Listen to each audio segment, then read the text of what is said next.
누가복음 24장 30절에서 32절 말씀입니다. 누가복음 24장 30절에서 32절 말씀, 저희 한 목소리로 함께 읽겠습니다.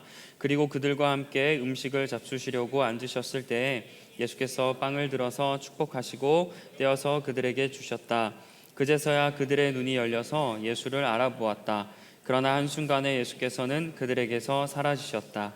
그들은 서로 말하였다. 길에서 그분이 우리에게 말씀하시고 성경을 풀이하여 주실 때에 우리의 마음이 우리 속에서 뜨거워지지 않았습니까? 아멘.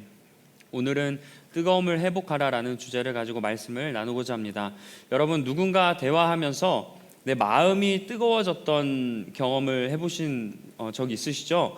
어떤 사람과 대화하고 한 1대1 대화도 마찬가지고 또 여러 사람들, 그리고 내가 존경하는 사람이거나 내가 하고 있는 그 일에 어떻게 보면 선배격이 되는 그 분들, 선구자인 분들에게 조언을 듣거나 이런 이야기를 들었을 때 우리의 마음이 뜨거워지는 경험이 생깁니다. 그래서 나에게 동기부여가 되고 자극이 되는 그런 경험을 해보셨을 텐데요.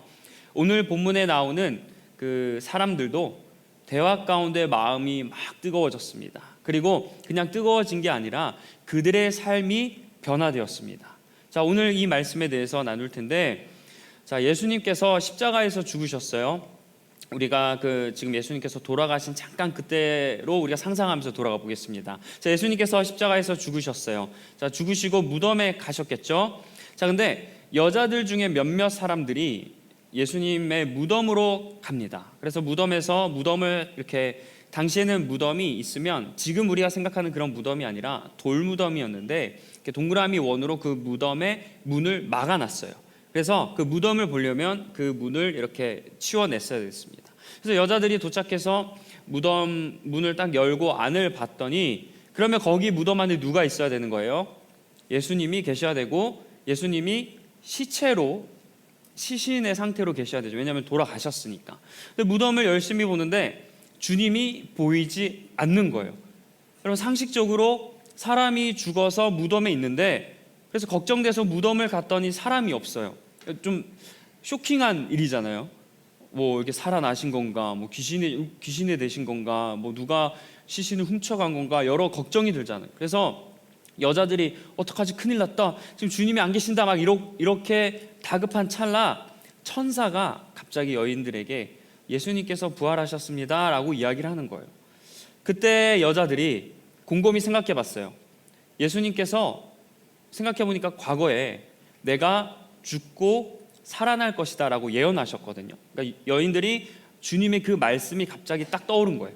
아, 그렇지, 주님이 부활하신다고 했지 라고 해서 이 소식을 전하기 위해 무덤에서 빨리 달려가서 제자들이 묵고 있는 집에 갑니다. 그래서 제자들에게 예수님이 지금 살아나셨어요, 부활하셨어요, 무덤에 안 계세요, 막 이렇게 다급한 그런 말투로 막 이야기했겠죠. 근데 그것을 듣는 제자들의 반응이 진짜야? 나도 가봐야겠다, 이런 게 아니라 믿지 않는 듯한, 시큰둥한 거예요.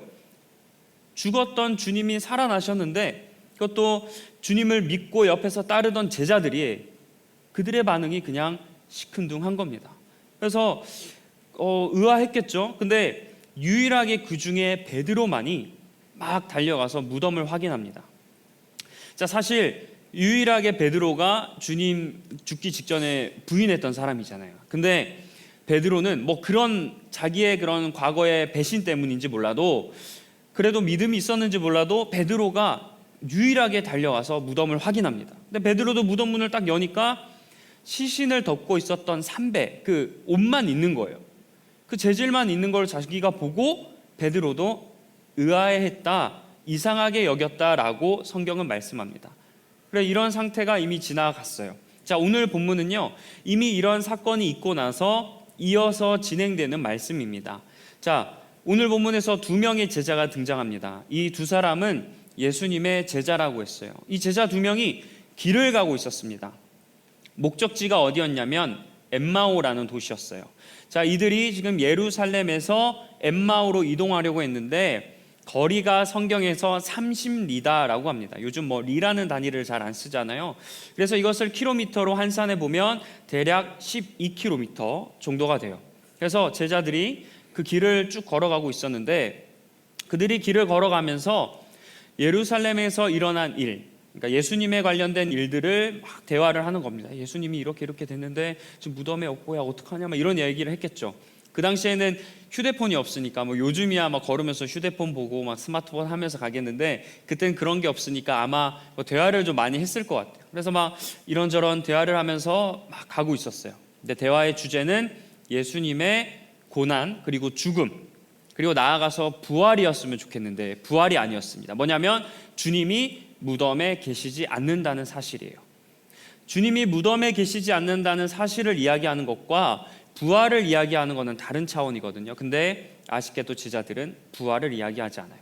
자, 이렇게 길을 걸어가고 있었어요. 대화를 하면서 뭐 진지하게 토론을 했다라고 표현하는데, 자, 이렇게 토론하고 가다가 예수님께서 지금 무덤에서 나오신 그 예수님께서 그 두 명의 제자들 옆으로 살금살금 이렇게 가세요. 이렇게 다가가서 제자들과 함께 걸어가셨다라고 성경은 말씀합니다. 여러분, 무덤에 없는 지금 부활하신 주님께서 두 명의 제자들에게 나타나셨잖아요. 그러면 제자들이 예수님을 보고 어떻게 해요? 아주 깜짝 놀랐겠죠. 깜짝이야 이렇게 했을 텐데 제자들은 그런 반응이 아니에요. 아무런 반응이 없고 그냥 제자들은 그냥 길에 걸어갑니다. 근데 성경에서 제자들이 왜 예수님을 알아보지 못했을까? 뭐 예를 들어서 뭐 이렇게 시체여서 얼굴이 뭐 이렇게 좀 이전에 예수님 모습과 달라서 그랬을까? 그렇게 표현하지 않아요. 어떻게 이야기하냐면 그들의 눈이 가려져서 주님을 보지 못했다라고 성경은 표현합니다. 자, 이 부분에 대해서 우리가 이후에 나눌 텐데 어쨌든 제자들이 살아서 계신, 그러니까 시체의 주님도 아니고 뭐 이상하게 모습이 변한 주님도 아니고 그 당시에 그 모습 그대로 부활하신 그 주님을 딱 보고 알아차리지 못하는 거죠. 그래서 주님이 먼저 대화를 겁니다. 저기 당신들 좀 걸어가면서 이야기하는 것 같은데 무슨 이야기를 하면서 걸어가세요? 라고 예수님께서 먼저 질문을 하셨어요. 근데 제자들이 그럼에도 느끼지 못해요. 주님인 걸 느끼지 못하고 그 당신 그 예루살렘에 있는 일 알지 못하냐고 이렇게 그 제자 중에 한 명의 이름이 글로바였어요. 성경에서 글로바라고 표현을 해요. 자, 이 글로바라는 사람이 예수님을 향해서 당신은 그것도 모르냐고 지금 예루살렘에 어떤 일이 일어났는지 모르냐고 오히려 약간 이것도 몰라? 라는 뉘앙스로 주님에게 이야기를 해요.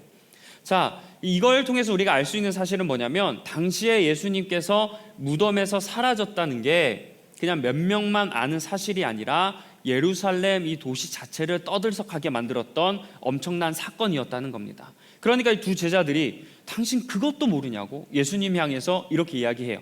그런데 예수님께서 그럼에도 알아차리지 못하니까 그 무슨 일인데? 라고 오히려 되물으세요.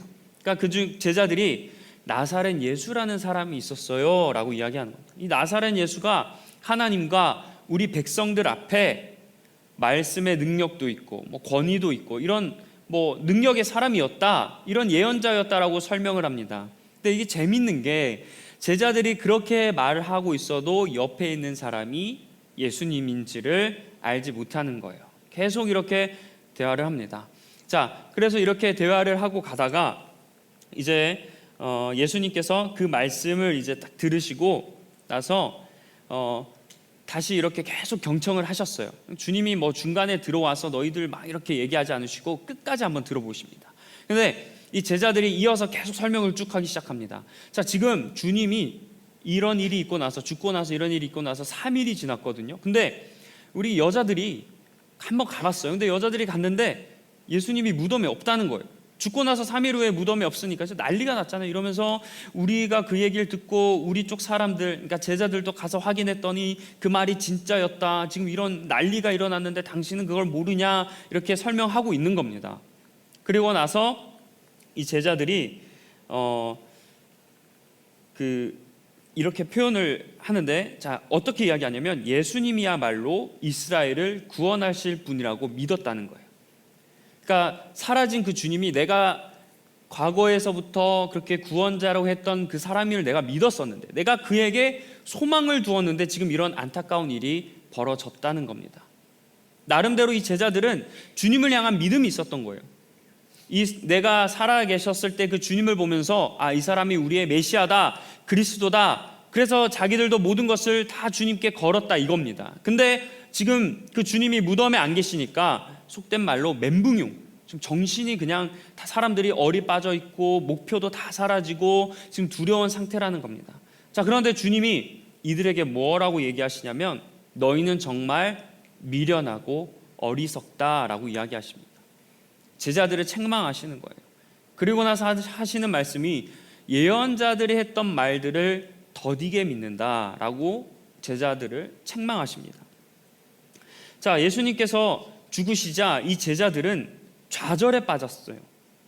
자기들의 그런 믿었던 사람이 죽으니까 모든 게 인생이 다 끝났다, 모든 게 다 끝났다 생각했습니다. 그래서 슬퍼하고 좌절했어요. 그래도 그들은 약간 슬픔이 있었다는 거 어떻게 알 수 있냐면 주님께서 그 제자들이 걸어가서 이야기할 때 지금 무슨 이야기 하고 있냐 물었다고 했잖아요. 그때 그 예수님의 그런 질문을 듣고 제자들이 슬퍼했다라고 성경은 표현하고 있습니다. 그러니까 예수님이 죽은 건 그들에게 너무나 슬픈 거예요. 하지만 그들에게 있어서 주님이 무덤에 없으니까 우리의 모든 게 다 완전히 끝나버렸다. 그들은 이렇게 생각하고 판단한 겁니다. 근데 이 모습을 보고 주님께서 비판하시는 거죠. 그리고 예수님께서는 이 모습을 되게 답답해하세요. 자, 예수님은 그리스도는 이런 고난을 통해서 영광을 받아야 되지 않느냐라고 이야기를 하십니다. 이미 사실 예수님께서 고난을 받고 이렇게 죽으시고 부활하시기 전까지 예수님께서 거의 공생의 사역을 막 열심히 하시다가 이 죽음 직전에는 제자들을 대상으로 집중 교육을 하세요. 왜냐하면 예수님께서 이제 이 땅에 계실 날이 얼마 안 남았으니까 제자들이 신앙을 잘 지켜야 하니까, 그리고 주님이 죽고 그 다음에 부활하고 이후에 어떻게 되는지를 주님이 제자들을 향해서 집중 교육, 그냥 이 제자들만 모아놓고 그 다음에 이들을 그냥 계속 막 교육을 시켰어요. 왜냐하면 그들이 믿지 않을 걸 또 주님이 아시고, 그리고 중간중간 예수님께서 자신의 미래에 대해 얘기하셨을 때 제자들이 무슨 말인지 깨닫지 못했거든요. 주님은 그들 대상으로 내가 어떤 일이 일어날 것이다 라고 분명하게 얘기하셨는데 제자들이 그걸 기억을 못하는 겁니다. 그래서 예수님께서는 모세와 그리고 뭐 각종 예언자들이 했던 이야기들부터 쭉 하면서 성경에 기록된 자신의 이야기들을 계속해서 자세히 설명하세요. 여러분, 예수님의 제자라면 지금 그 성경에 나타난 예수님의 이야기를 알았을까요? 몰랐을까요? 당연히 알았을 겁니다. 주님이 어떠한 분이시고 어떻게 나시고 어떤 일을 하시는지 이 제자들은 모두 다 알았을 거예요. 근데 중요한 건 뭐예요? 그들이 지금 그 말씀을 기억하지 못한다는 거예요. 그러니까 예수님께서 하나하나 일일이 이미 과거에 내가 정성과 시간을 들여 이럴 줄 알고 그들을 대상으로 집중 교육을 했는데 그들이 또 까먹으니까 주님은 다시 하나하나씩 설명하기 시작하는 겁니다. 자, 이렇게 예수님과 대화하던 중에 제자들이 이제 목적지에 도착을 했어요. 그래서 예수님께서는 그 이후에 이제 제자들과 좀 헤어져서 더 멀리 이동하려고 했습니다. 근데 제자들이 예수님 오늘 지금 딱 날을 보니까 너무 어둡다, 밤이 되었다, 그러니까 이동하는데 좀 불편할 거다, 그래서 우리 집에 하룻밤을 묵고 그 다음날 이동하십시오 라고 하셔서 그 제자들이 자기네 집으로 이 예수님을 데리고 와요. 근데 중요한 건 아직까지 제자들이 지금 자기에게 이야기하는 사람이 예수님인 줄 잘 이렇게 모르는 듯한 뉘앙스를 주고 있습니다. 자, 근데 예수님이 이제 어쨌든 제자들과 같이 집에 있었어요. 이제 밥을 먹으려고 예수님께서 이렇게 빵을 딱 들어서 그 다음에 그 빵에다가 축복을 하신 후에 빵을 제자들에게 이렇게 떼어 주셨습니다. 약간 성찬하는 그런 느낌이 나죠. 제자들에게 빵을 딱 떼어 주시니까 어떤 일이 났냐면 이 빵에서 오병이어의 기적이 일어난 게 아니라 이 빵을 딱 제자들이 딱 받고 딱 보자마자 그때 지금 이분이 예수님이다라는 걸 그제야 알게 된 거예요. 지금 자신에게 빵을 주는 사람이 예수님이다, 그리스도다라는 걸 이제 알게 된 겁니다. 막 이제 놀랐겠죠. 그들이 알지 못했는데 지금 빵을 딱 떼어주시는 그 모습을 보고 마치 마지막 만찬 때의 모습이 떠올랐고 그런 생각들이 스쳐 지나갔겠죠. 근데 주님께서 딱 그 순간 제자들이 우리와 함께 있었던 분이 예수님이다 놀라는 거예요. 근데 그 순간 예수님이 그들에게서 떠나셨다라고 하면서 오늘 본문은 마무리됩니다. 자, 예수님이 떠나신 후에 제자들이 서로 막 고백하는 내용들이 있거든요. 자, 그 내용을 우리가 주의 깊게 보아야 합니다. 자, 이 말씀이 누가복음 24장 32절 말씀이에요. 자, 그들은 서로 말하였다. 길에서 그분이 우리에게 말씀하시고 성경을 풀이하실 때에 우리 마음이 우리 속에서 뜨거워지지 않았습니까? 자, 제자들의 마음이 언제 뜨거워졌다는 거예요? 예수님께서 성경, 말씀을 이야기해 주실 때 그들의 마음에 뜨거움이 일어났다는 거예요. 자, 근데 지금 여기서 뜨거워지지 않았습니까? 라고 이야기를 하잖아요. 근데 이걸 원어 성경으로 좀 보면 이 표현이 수동태로 되어 있어요. 그러니까 어떤 의미냐면 예수님이 말씀하셨을 때 제자들이 뜨거워졌다고 한 게 제자들이 어떤 행동과 자기들의 어떤 깨달음으로 예수님인 걸 발견했다는 게 아니에요. 예수님으로 인해서 본인들이 뜨거워졌다라는 뜻입니다. 예수님의 그 말씀을 통해서 이제 막 주님에 대해서 알게 되기 시작한 거죠. 자, 바로 오늘 이 말씀에서 오늘 본문이 주는 메시지가 담겨 있어요. 오늘 두 가지 메시지를 나누고자 하는데 그 중에 첫 번째가 뭐냐면 뜨거움이 있어야 곁에 계신 주님을 바라볼 수 있다는 사실입니다.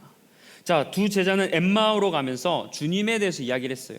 나름대로 신앙을 뭐 가지고 주님에 대해서 이야기를 했습니다. 우리도 마찬가지로 주님에 대해서 이야기 많이 하잖아요. 신앙에 대해서, 삶에 대해서, 묵상에 대해서, 뭐 실천에 대해서 이야기를 많이 해요. 근데 제자들은 그런 이야기하는 가운데 주님의 존재를 알아차리지 못했어요. 언제 알아차렸느냐? 주님이 말씀하실 때 그때 마음이 뜨거워지기 시작해서 앞에 계신 주님을 바라보았다는 겁니다. 자, 그래서 이렇게 바라보게 됐는데, 자, 제자들이 예수님을 바라보지 못했던 이유에 대해서 아까 제가 앞서 눈이 가려져서라고 했잖아요. 근데 여러분, 눈이 가려져서 주님을 알지 못한다? 이게 좀 이해가 되지 않죠? 근데 성경은 이렇게 이야기합니다. 자, 24장 16절이에요. 그러나 그들은 눈이 가려져서 예수님을 알아보지 못하였다. 눈이 가려져서라고 성경은 분명히 말씀하고 있습니다. 자, 그러면 우리가 상식적으로 또 생각해 보면 제자들이 예수님의 얼굴을 모르는 게 말이 될까? 말이 안 되지 않아요?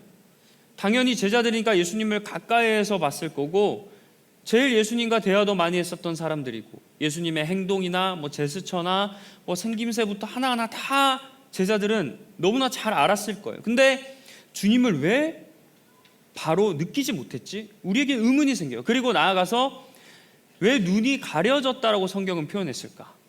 자, 이게 우리에게 조금 의문이 드는 부분인데, 자, 눈이 가려졌다는 건요, 그들의 신앙 상태를 대변하는 거예요. 자, 그래서 눈이 가려졌다는 건 어떤 의미냐면 그들의 신앙이 지금 완전히 무너져 있다는 겁니다. 그들은 예수님과 가까이 있었을 때 뜨거웠겠죠. 그들이 지금 예수님이 말씀하셨을 때 마음이 뜨거워졌잖아요.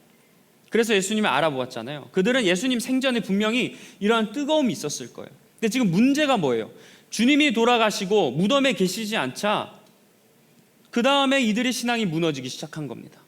근데 주님이 뭐라 그랬어요? 나는 3일 만에 부활하겠다 예언하셨잖아요. 그러면 그들이 당연히 예수님께서 살아나실 것을 기억했어야 되는데 그걸 기억 못하고 말씀을 자꾸 잊고 사는 거예요. 주님이 살아계셨을 때 어떻게 말씀하셨을까? 주님이 우리에게 어떻게 행동하라고 하셨을까? 주님이 이러한 사건을 통해 우리에게 어떠한 메시지를 전했을까? 그 이야기를 계속 기억하고 반복하고 읽고 실천해야 됐어요. 그런데 그들이 그걸 하지 못한 겁니다. 그러니까 마음의 뜨거움이 사라지면서 어떻게 돼요? 주님을 바라보지 못한 겁니다. 자, 이 상태를 성경에서는 눈이 가려졌다라고 표현을 하는 거예요. 자, 이전에 제자들 상황을 보면 주님이 죽고 나서 모든 게 끝났다 생각했어요. 슬퍼했대잖아요. 당연히 사람이 죽고 없으니까 슬퍼하겠죠. 근데 예수님의 제자들이라면 주님이 3일 만에 살아난다고 약속하셨으면 죽음 앞엔 슬프지만 그 3일 후를 기대해야 되는 게 아니겠어요? 자, 주님이 살아나신다. 구약의 말씀들 다 성취된다. 부활의 날이 바로 그날이다. 우리에겐 주님이 돌아가셔서 슬프지만 3일 후에 부활하시는 그날 모든 약속이 성취되는 역사의 날이다. 그들은 기대감을 가지고 말씀을 기억했어야 됐습니다. 근데 그들은 주님이 보이지 않으니까, 더 이상 주님이 내 눈에 보이지 않고 나에게 말씀하지 않는 것처럼 느껴지니까, 인간적으로 무덤에 계셔야 시체가 거기 있어야 되는데 인간적으로 봤을 때 시체가 거기 없으니까 제자들의 믿음이 흔들리기 시작한 겁니다. 그래서 이들은 완전히 인생이 끝났다. 예수님도 끝났고 제자인 나의 인생마저, 나의 삶마저 모두가 다 끝나버렸다. 포기해버린 거예요. 하지만 그들이 놓친 게 있었죠. 예수님은 살아계실 때 고난에 대해서도 말씀하셨고 본인이 3일 만에 살아나실 것도 이미 말씀하셨다는 사실이에요. 자, 오늘 본문이 누가복음 24장입니다. 근데 예수님께서 같은 본문 누가복음 16장인가 18장에서 예수님께서 자신이 부활하실 거라고 말씀하셨어요. 이미 오늘 일이 있기 전에 주님은 이러한 일이 일어날 거다라고 얘기하셨어요. 교육을 제가 했다고 했잖아요. 그러면 제자들 입장에서는 그걸 기억했어야죠. 당연한 거 아니에요. 제자라면 주님의 말씀을 당연히 기억하며 지키고 따르는 사람들이잖아요. 근데 그 말씀을 잊어버린 거예요. 그러니까 이렇게 그들의 상태가 나약하게 됐다. 그래서 주님이 뭐라고 표현하면 더디 믿는 자들아. 제자들은 본인은 그래도 믿음이 좋다라고 생각했을 거예요. 그러니까 내가 제자가 됐고, 제자가 되려면 내가 많은 걸 포기했고, 나 정도면 그래도 믿음이 있겠지. 그러니까 그래도 주님 이야기하고 주님 묵상하고 주님에 대해서 토론하지 않을까? 주님의 죽음에 대해서 슬퍼하지 않나? 이렇게 생각했겠지만 주님은 그들을 향해 뭐라 하냐면 더디 믿는 자들아.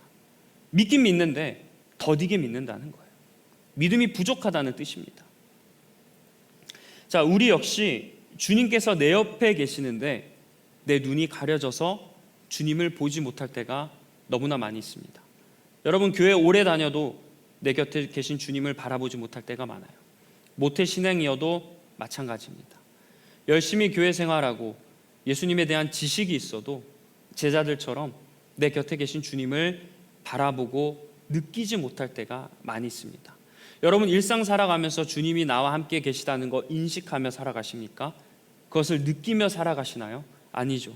우리가 행동하고 우리가 생각하고 그렇게 하는 것 모든 것마다 주님이 계신다고 한다면 우리는 그렇게 행동하는 게 어려울 겁니다. 왜냐하면 주님 눈치를 봐야 되니까, 주님의 말씀을 떠올려야 되니까. 그러나 우리가 이것을 인지하지 못하기 때문에 내가 하고 싶은 대로, 내 마음대로, 내 생각대로 결정하고 행동하는 거예요. 우리도 내 곁에 주님이 계시는데 그것을 깨닫지 못하는 겁니다. 주님은 그러나 요한계시록에서 이렇게 말씀하셨죠. 내가 문 밖에 서서 두드린다고. 주님은 저 멀리 계시는 분이 아닙니다. 주님은 나에게 오는 것을 멈추고 계시는 분이 아니에요.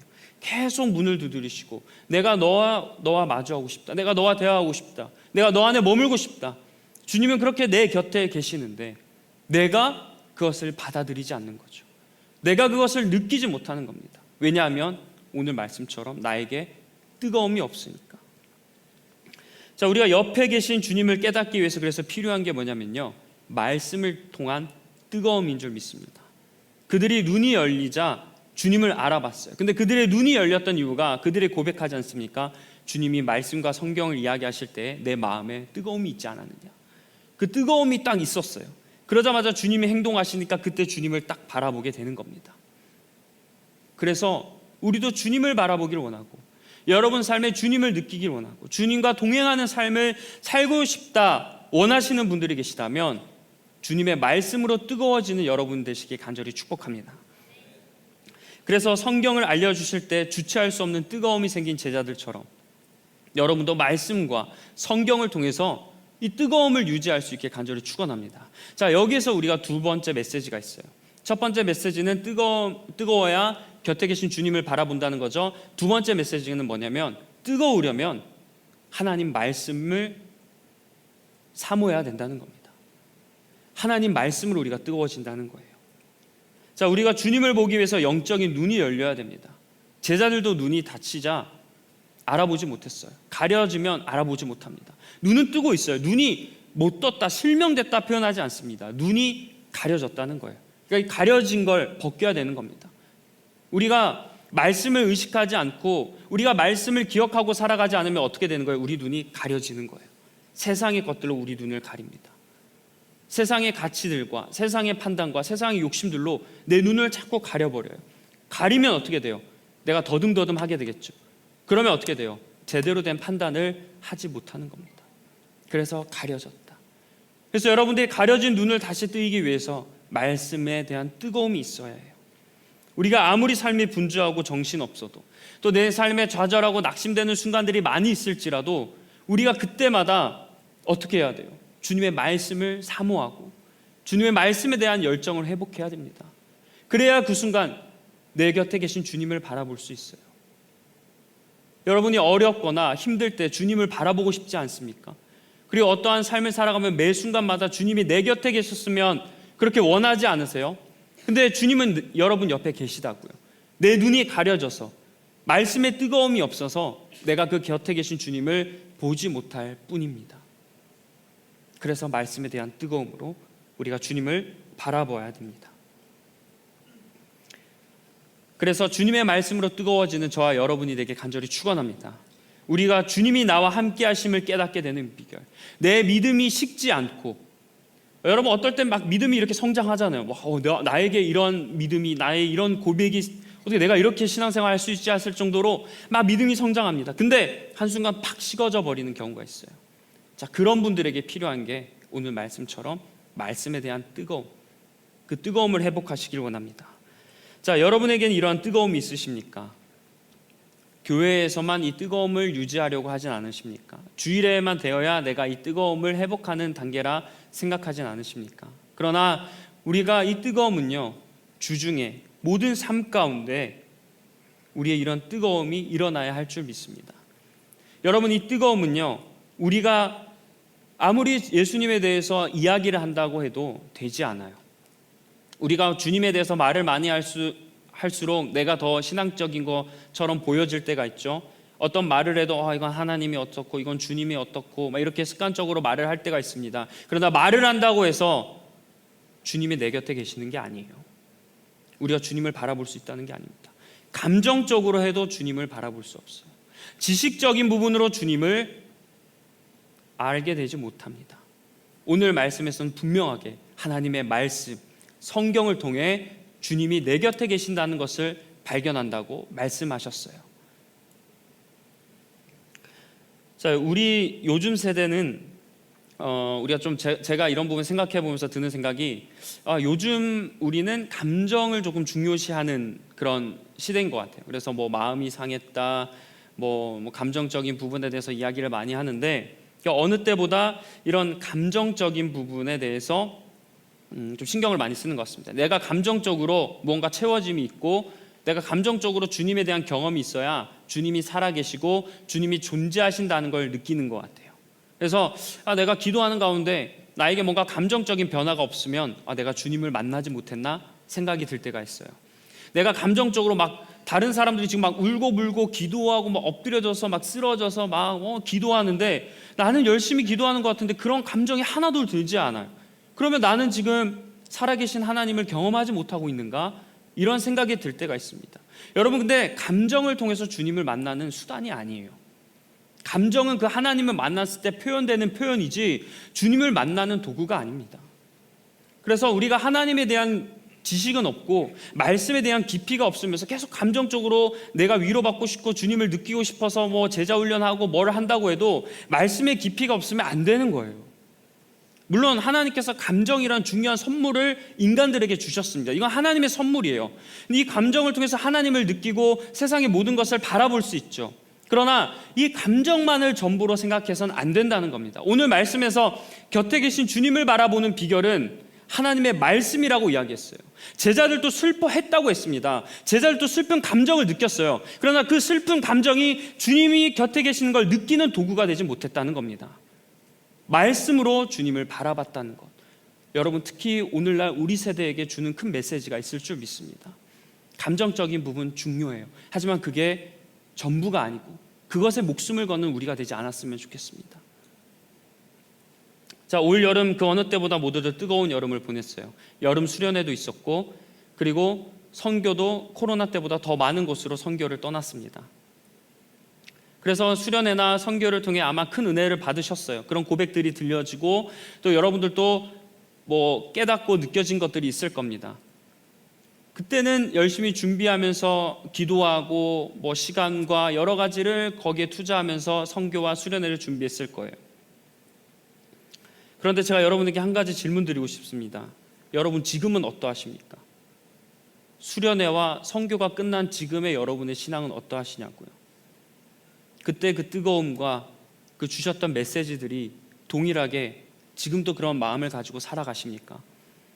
물론 선교나 수련회를 준비했을 때는 모든 삶의 시간과 모든 스케줄을 거기에 맞춰서 여러분들 무리했을 거예요. 시간도 없고 뭐 상황도 안 돼서 거기에 다 신경을 온전히 집중하고 안 되는 시간들에서 무리했을 겁니다. 그래서 다시 원상태로 돌아가야겠죠. 근데 저는 이런 거를 말씀드리는 게 아니라 여러분이 그런 바쁜 삶 가운데서 얼마나 주님에 대한 말씀의 뜨거움을 가지고 살아가냐는 거예요. 어떤 매개체가 있어야 우리가 뜨거워지는 게 아니라 제자들도 주님이 안 계시니까 바로 확 식어버린 그런 신앙이 되는 게 아니라 매개체가 없어도 주님 말씀으로 내가 뜨거워질 수는 있잖아요. 선교와 수련회의 상황이 우리 24시간 사계절 내내 그런 상황이 주어지지 않습니다. 여러분은 각자의 삶을 살아가셔야죠. 그런데 그 가운데 내가 뜨거움을 얼마나 유지하려고 노력하는지, 시간이 없어도 단 5분이라도 주님의 말씀을 묵상하고 기도하며 살아가고 있는지, 그 뜨거움을 위해서 여러분이 얼마나 노력하고 있는가는 다른 문제입니다. 수련회의 그 뜨거움 유지하고 계시나요? 선교의 뜨거움 유지하고 계시나요? 우리는 다시금 예전의 모습으로 돌아갑니다. 그러나 어쩔 수 없다라는 이유가 있지만, 그럼에도 우리가 삶의 자리에서 뜨거움을 유지할 수는 있어요. 우리가 또 다시 어떤 선교가 있어요. 수련회가 있어요. 뭔가 교회 모임이나 행사가 있어야 여러분 뜨거워지는 게 아니지 않습니까? 하나님 말씀으로 여러분 매 순간 뜨거워질 수 있어요. 그 뜨거움이 사라지니까 수련회 이후에 선교 위에 시험이 찾아오는 겁니다. 선교가 끝나도 이미 그때 그 선교 전에, 선교 중에 먹었던 기도 제목들과 마음이 사라지니까 선교 후에 시험이 드는 거예요. 말씀에 대해 잊어버리거든요. 그때 그 묵상했고 간절했던 마음, 그때는 무슨 말이면 내가 다 순종하겠다는 그 마음이 사라지니까 문제가 생기는 거예요. 수련회도 마찬가지입니다. 그때 내가 세상을 뒤엎을 거라 생각했어요. 믿음이면 내가 모든 걸 할 수 있을 거라 고백했습니다. 근데 그 순간 무너지는 이유가 뭐예요? 그 뜨거움이 없어지기 때문입니다. 그리고 수련회나 선교에 참여하지 못한 분들은 여러분들도 과연 내가 얼마나 이 뜨거워지는 거에 관심이 있는가 돌아보았으면 좋겠습니다. 여러분 뜨거움을 위해서 신앙생활을 하고 계십니까? 말씀에 대한 뜨거움을 가지기 위해서 여러 모임이나 교회 예배나 지금 주일 예배 말고도 다른 예배에 목숨을 걸면서 드리고 계십니까? 주님을 알아도, 주님이 누군지 경험해도 여러분 그 하나님에 대한 말씀이 계속해서 삶에서 전해지지 않으면 주님이 곁에 계신 걸 모르는 거예요. 곁에 계신 걸 알면 내가 의식해서라도 거룩하게 살아가는데 곁에 계신 걸 내가 인지하지 못하니까 내 마음대로 살아가는 겁니다. 여러분 그런 고민 있으시잖아요. 왜 나는 삶에서 계속 내 마음대로 살아갈까? 주님의 말씀을 읽고 적용하고 실천했는데 왜 어느 순간 돌아서면 자꾸 내가 내 자아와 내 욕심대로 살아가는 걸까? 이 의문이 가장 크지 않습니까? 그러니까 여러분들이 계속 하나님의 말씀으로 뜨거워져야 한다는 거예요. 주님이 계셔야 내가 덜 그렇게 하겠죠. 어느 순간 내 마음과 내 몸과 내 모든 정신과 육체가 다 변화되지 않겠습니까? 변화된 삶을 살아가고 그런 하나님의 능력을 원하시는 분들이 계시다면 하나님의 말씀으로 뜨거워지시는 여러분에게 간절히 축원합니다. 그럼 곁에 계신 주님을 바라보게 될 줄 믿습니다. 그런 순간 여러분의 삶이 바뀌게 될 줄 믿습니다. 그런 순간 참된 제자로 살아갈 줄 믿습니다. 그런 순간 하나님이 원하시는 이 세대의 가장 귀한 그 한 사람이 바로 여러분이 되길 간절히 축원합니다. 여러분 우리 그런 귀한 사명을 갖고 살아가길 원해요. 이제 말씀을 맺습니다. 여러분 주님은 늘 우리 곁에 계세요. 우리는 주님이 안 계신 것 같고 주님이 나를 포기한 것처럼 원망하지만 그게 아니라 주님은 언제나 어디서나 어느 순간에서도 나와 함께 하십니다. 문제는 내가 그걸 못 보는 거예요. 여러분의 뜨거움이 어디 있으십니까? 말씀에 대해 뜨거움이 있으면 주님을 바라볼 수 있는데 나의 뜨거움은 어디 있는지 돌아보았으면 좋겠어요. 세상의 뜨거움이 있으십니까? 물질에 여러분의 뜨거움이 있으십니까? 관계에 여러분의 뜨거움이 있으십니까? 여가나 운동이나 어떤 활동, 나의 그런 거에 그런 즐거운 쾌락과 오락과 유흥에 여러분의 뜨거움이 있으십니까? 한번 여러분의 뜨거움이 어디 있는지 보세요. 그 뜨거움 때문에 주님을 바라보지 못하는 겁니다. 말씀에 대한 뜨거움이 있어야 되는데 그런 것에 뜨거움이 있으니까 내 곁에 계신 주님을 바라보지 못하는 거예요. 사랑하는 우리 리버스 청년 여러분, 말씀으로 뜨거워지는 저와 여러분이 되길 간절히 축원합니다. 그 순간 곁에 계신 주님을 바라보게 될 줄 믿습니다. 그리고 여러분, 왜 우리가 말씀으로 뜨거워져야 되냐면 제자가 되어야 되잖아요. 이 제자는 어떠한 사람이냐면 증인이에요. 여러분, 우리는 복음의 구경꾼이 아닌 줄 믿습니다. 우리는 복음의 어떤 목격자가 아니에요. 우리는 증인이에요. 사도행전 1장 8절에서 성령이 너희에게 쭉쭉쭉 얘기하다가 마지막에 뭐라고 해요? 내 증인이 되리라. 우리는 증인입니다. 여러분, 증인이 되려면 잘 알아야겠죠. 증인이 되려면 주님을 경험이 있어야 되지 않겠습니까? 자, 제자들이 오늘 놀라운 게 말씀으로 뜨거워지니까 이들이 어떻게 하냐면요, 처음엔 주님을 몰랐다가 주님을 알게 됐어요. 그 다음에 어떤 일이 벌어지냐면 이 사람들이 예루살렘으로 가서 주님이 살아나셨다, 주님이 살아나셨다라고 증언을 해요. 주님을 믿지 못했던 사람들이 말씀으로 뜨거워지니까 증인으로 변해서 살아갑니다. 이후 말씀을 보면 이들이 예수님을 증거하고 다녀요. 처음에 믿지 못했던 사람이 주님은 살아계십니다. 주님은 부활하셨습니다. 모든 약속이 이루어졌습니다. 증인으로 살아갑니다. 여러분, 그래서 우리의 마음이 말씀에 대한 뜨거움이 있길 소망합니다. 여러분은 증인입니다. 우리는 하나님을 곁에 두고 하나님을 따라 살아가는 사람인 줄 믿습니다. 여러분, 이러한 마음을 가지고 오늘 이 순간부터, 이 예배 이후부터 말씀으로 뜨거워져서, 그래서 예배를 사모해야 해요. 왜냐하면 예배는 하나님의 말씀이 선포되는 자리입니다. 주일 예배뿐만 아니라 다른 말씀들을 주시겠죠. 그래서 다른 예배들이 소중한 거예요. 그냥 형식적으로 수요, 금요 뭐 예배들이 있으니까 참여해라가 아니라 그 예배마다 다른 말씀들과 다른 찬양의 곡들이 선포되니까 주님의 말씀을 계속 기억하게 되는 거예요. 뭐 저는 오늘 이런 얘기를 했지만 다른 예배 때는 또 다른 얘기를 하지 않겠습니까? 그 말씀들을 계속 듣는 거예요. 뜨거워지는 거예요.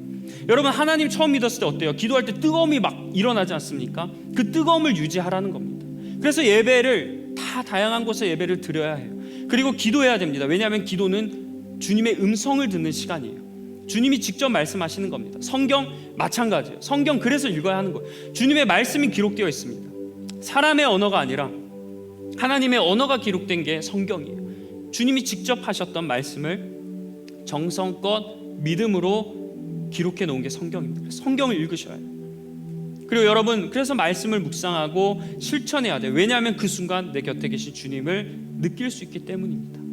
여러분, 그 처음에 가졌던 그 뜨거움을 회복하시길 간절히 축원합니다. 말씀으로 다시 뜨거워지길 간절히 축원합니다. 그리고 혹시 그 뜨거움을 아직 한 번도 경험해 보지 못하는 분들이 계시다면 오늘 이 시간이 여러분들에게 그 뜨거움이 생기는 계기가 될 줄 믿습니다. 그래서 이후에 찬양하고 기도할 때 나는 아직 뜨거움을 경험하지 못했다, 다른 사람이 그렇게 보이는 그 뜨거움 나는 아직도 한 번도 경험해 보지 못했다면 이 시간 간절하게 기도하시면 주님의 주시는 그 뜨거운 역사가 오늘 여러분의 삶 가운데 일어날 줄 믿습니다. 오늘 이것에 대한 믿음과 기대 가지고 이후에 찬양하고 또 말씀 또 놓고 기도하도록 하겠습니다. 우리 기도하겠습니다.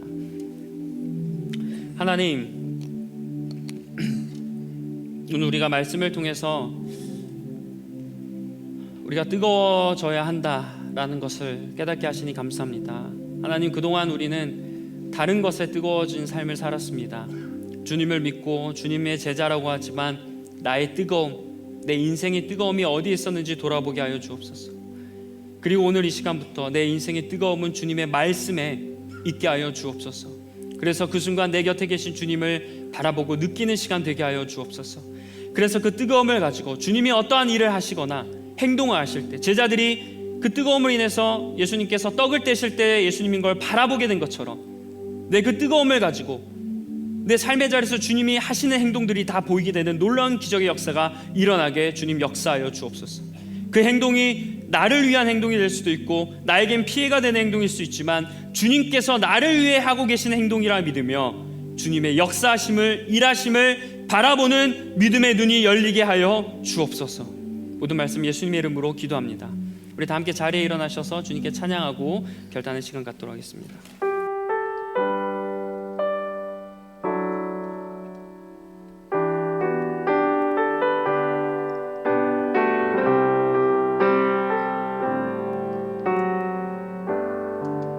우리 주는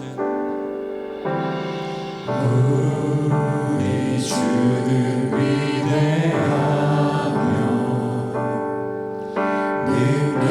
능력이 많으시도다. 그의 지혜에 무궁하며 인자는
기도했으면 좋겠습니다.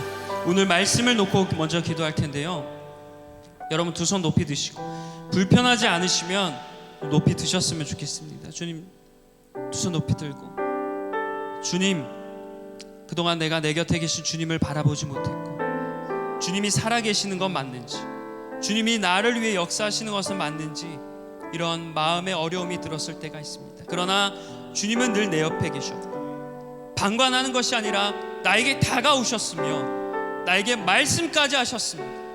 그리고 문을 두드리면서 나에게 영접해달라고, 나를 맞이해달라고 주님은 부탁하셨습니다. 그런데 내 마음에 말씀에 대한 뜨거움이 없어서 주님을 바라보지 못했습니다. 여러분, 이 시간 기도할 때요, 주님 말씀에 향한 뜨거움이 나에게 있게 하여 주십시오. 주님만 생각하며 내 마음이 뜨거워지는 놀라운 역사가 일어나게 하여 주옵소서. 내가 세상 그 어떤 것으로 뜨거워지는 인생이 되는 것이 아니라 복음으로, 진리로 내 마음이 뜨거워지는 놀라운 역사가 일어나게 하여 주옵소서.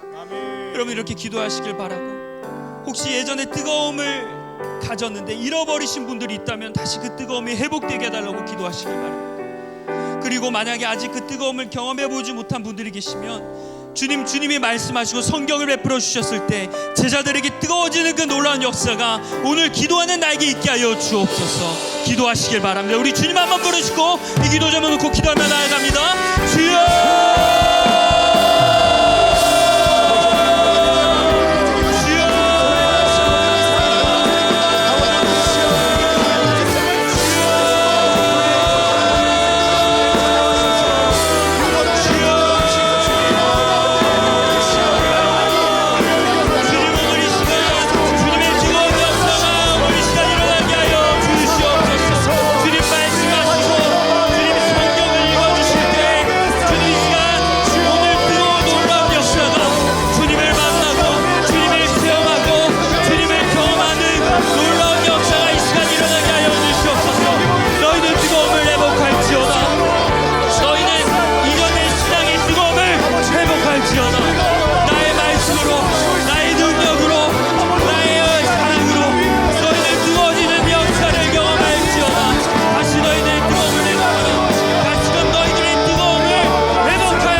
여러분 이 시간 다시 한 번 더 우리 결단하는 기도를 드렸으면 좋겠습니다. 가능하시면 이 시간까지 좀 두 손 들었으면 좋겠습니다.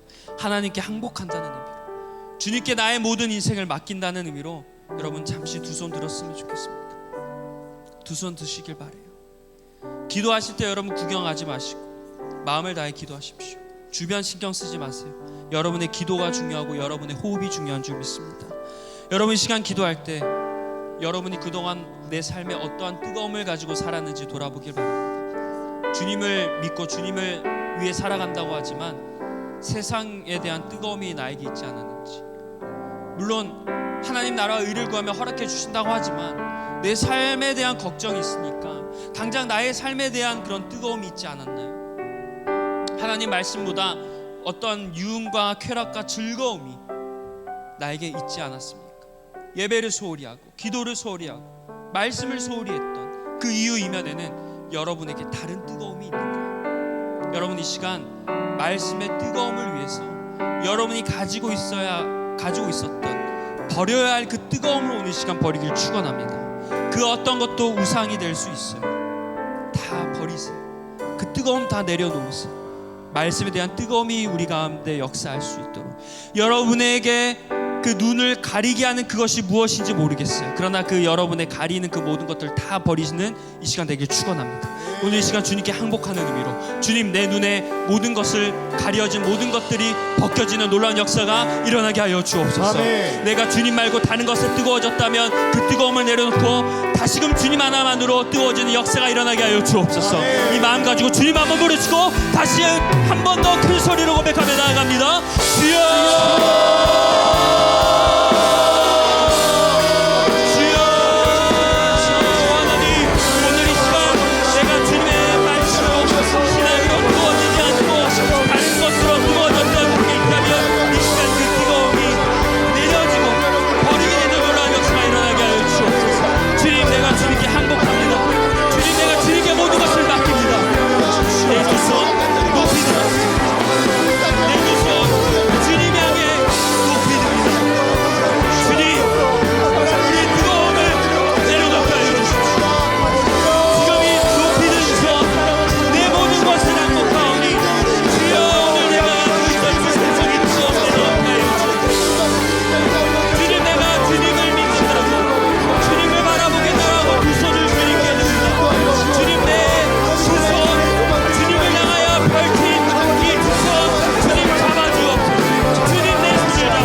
여러분이 속한 셀과 사역팀들, 그리고 또 대표단들, 또 이 예배를 위해서 조용하게 중보하며 기도하는 많은 기도자들, 그리고 무엇보다 자신의 정신적, 육체적 질병으로 아파하는 청년들, 그리고 가족들과 주변인들의 아픔을 통해서 어려워하는 그런 지체들을 위해서 여러분 기도해 주셨으면 좋겠습니다. 그 지체를 몰라도 괜찮습니다.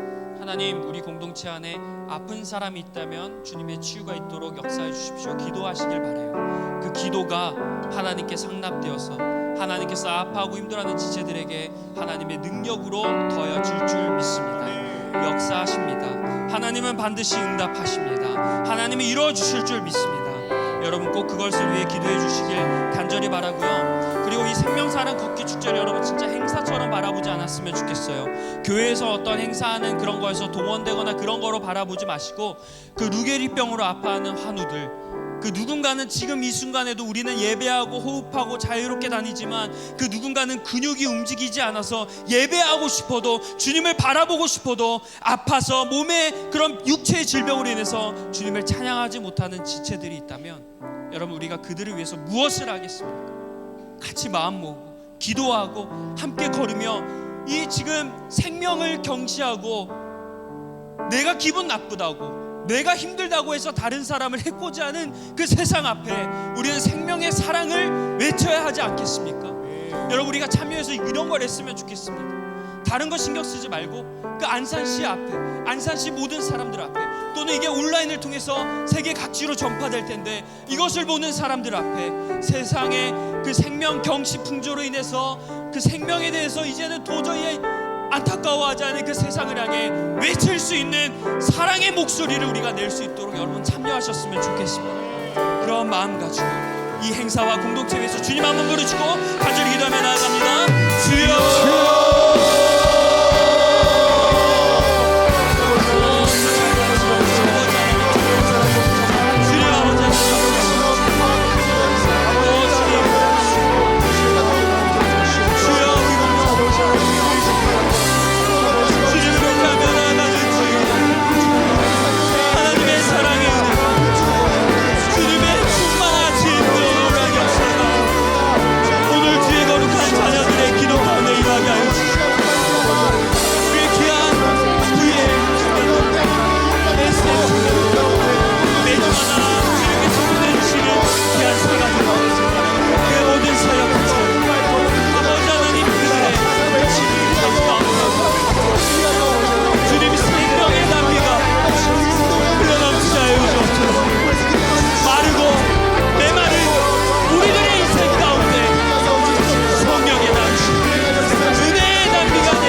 사랑의 하나님, 우리를 너무나 사랑하셔서 오늘 이 시간 어떻게 해야 우리가 매 순간 주님을 바라볼 수 있는지 그 말씀을 주시니 감사합니다.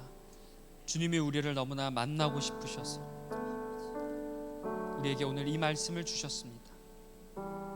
수련회나 선교나 또는 살아가면서 뜨거움을 잃어버려서 주님을 자꾸 보지 못하는 우리들에게 주님께서 너무나 우리를 아끼셔서 오늘 이 말씀을 주심에 감사드립니다. 주님, 오늘 말씀처럼 주님의 말씀을 기억하며 살아가는 인생 되게 하여 주시옵소서. 주님의 말씀이 선포되는 자리에 참여하고자 하는 거룩한 욕심으로 살아가는 우리가 되게 하여 주시옵소서. 성경을 읽고 묵상하고 그것을 통해서 주님의 말씀을 늘 기억하는 삶 살아가게 하여 주시옵소서. 그로 인해서 내 마음에 뜨거움이 일어나게 하여 주시옵소서. 내가 다른 것으로 뜨거워져 살아가는 인생이 아니라 그 나의 다른 뜨거움 때문에 주님을 이용하는 그런 삶이 아니라 주님의 말씀으로 뜨거워지고 주님을 바라보는 가운데 주님께서 모든 걸 더해 주시는 축복을 누리는 삶을 살게 하여 주시옵소서. 그리고 특별히 오늘날 같은 우리 시대에 우리가 감정적으로 모든 것을 바라보지 않게 하여 주십시오. 내가 감정이 충족되어 주님이 존재하는 걸 깨닫는 게 아닙니다. 주님은 말씀으로 우리에게 깨달음을 주시는 분입니다. 우리가 뭔가 체험이 있어야 내가 주님을 만난 게 아닙니다. 주님이 말씀을 주시는 그 순간 주님이 여러분과 함께 하시는 줄 믿습니다. 우리 이런 감정적인 부분 내려놓고 말씀으로 주님을 바라보게 해주시고 그 가운데 주님께서 나의 이성과 감성으로 역사하시는 하나님의 은혜를 바라볼 수 있는 우리가 되게 하여 주옵소서. 이제는 우리 주 예수 그리스도의 은혜와 하나님 아버지의 극진하신 사랑과 성령님의 교통하심이 말씀으로 뜨거워지고 그 뜨거움으로 늘 주님 곁에서 주님을 바라보고 살아가고자 결단하는 우리 귀한 리버스 청년들의 삶 가운데 이제부터 영원토록 함께 하시기를 간절히 축원하옵나이다. 아멘.